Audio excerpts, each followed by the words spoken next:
New York City was drowning in corruption. Police officers took bribes openly. Politicians controlled promotions. Vice, gambling, and prostitution flourished under protection from the very men sworn to stop it.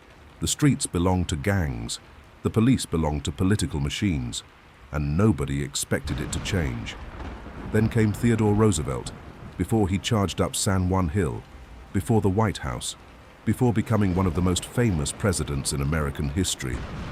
Teddy Roosevelt went to war with the New York City Police Department, and the NYPD would never be the same again.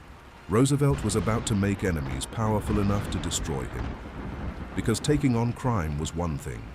Taking on the men who controlled the police was a war for the soul of New York City. By the 1890s, New York City had become one of the largest and most chaotic cities on Earth. More than 1.5 million people packed Manhattan alone.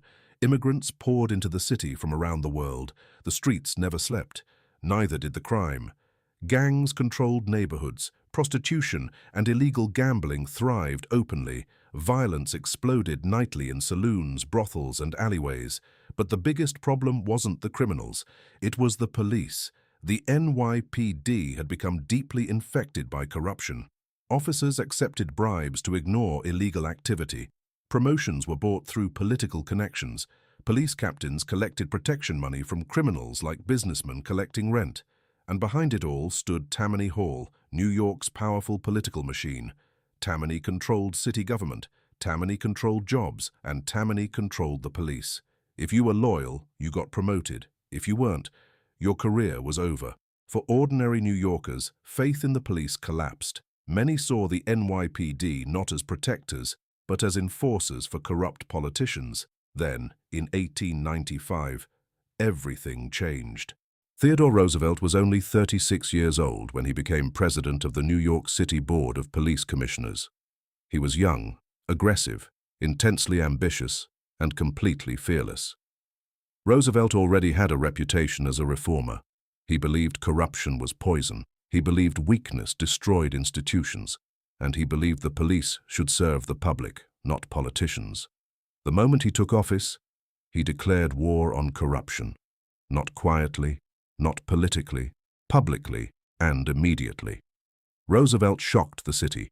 He fired corrupt officers, disciplined commanders, attacked bribery, demanded professionalism, demanded accountability, demanded discipline. And he made one thing very clear: no one was untouchable anymore. The backlash came instantly. Politicians hated him, corrupt officers hated him, newspapers mocked him. Even many honest cops thought he was reckless. But Roosevelt didn't care, because unlike most commissioners before him, he actually went into the streets himself. Teddy Roosevelt became obsessed with one question: were officers actually doing their jobs? So he did something almost unheard of.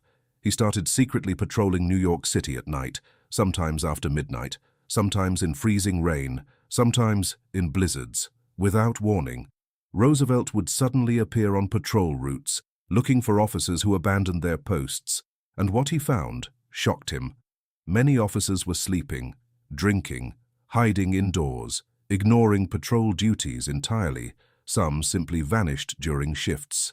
Roosevelt exploded. He publicly humiliated officers caught neglecting duty. He demanded stricter enforcement, and he made it clear that wearing the uniform actually meant something now. For the first time in years, many officers realized someone was watching.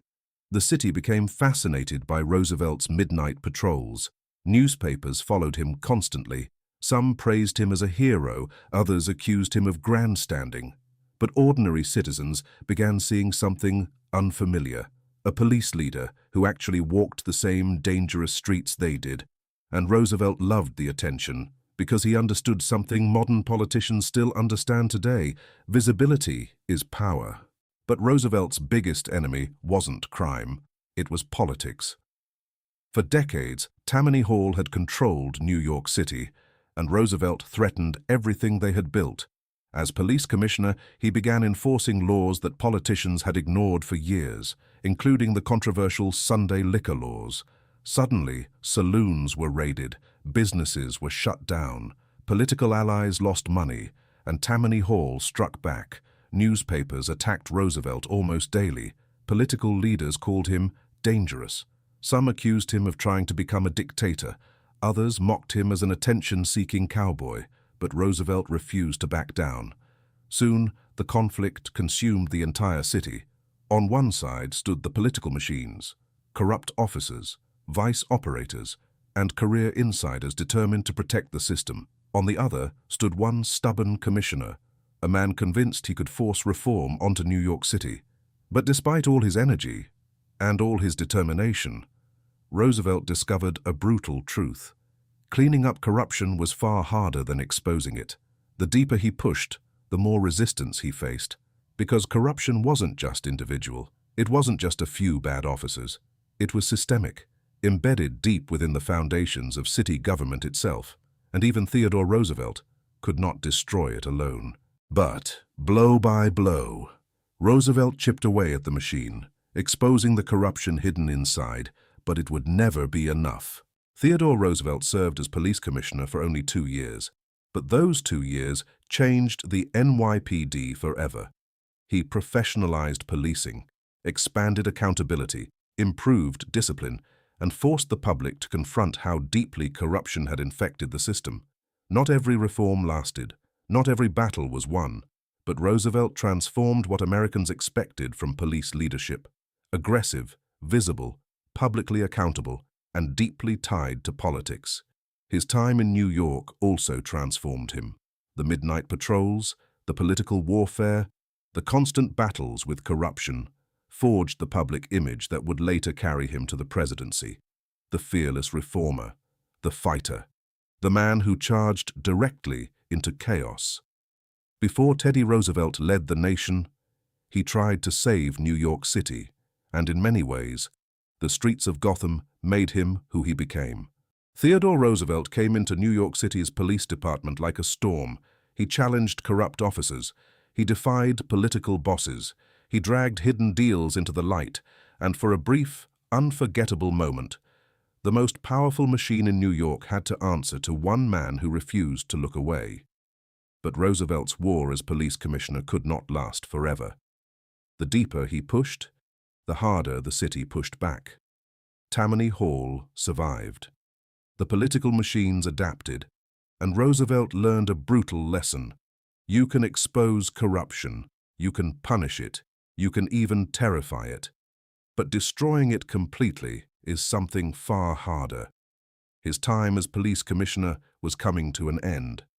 But Roosevelt himself was only beginning, because the same fire that carried him through the streets of New York would soon carry him into war, into national power, and eventually into the White House.